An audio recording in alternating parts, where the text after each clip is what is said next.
د وښو څخه د سایلجو د جوړولو طریقه. تر ټولو لومړی باید تاسو واښه ورېبئ. دویم د وښو خپرول او شیندل دي چې دا څو ورځې باید ادامه ولري.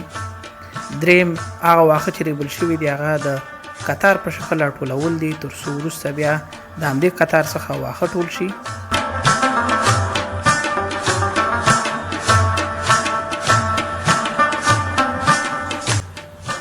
څلورم له جوړو شوو قطارونو څخه د وښو راټولول دي.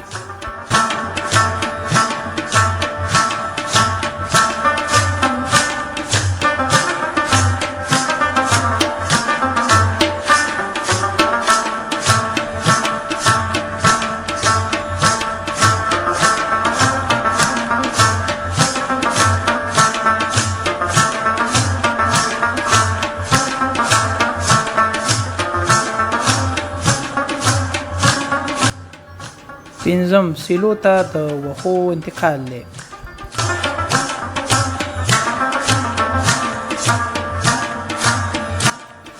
شپږم د وښو د تخته کولو او پرس کولو مرحله ده. په دې مرحله کې واښه باید تخته او پرس شي او موجوده هوا ترې بیرون وځي.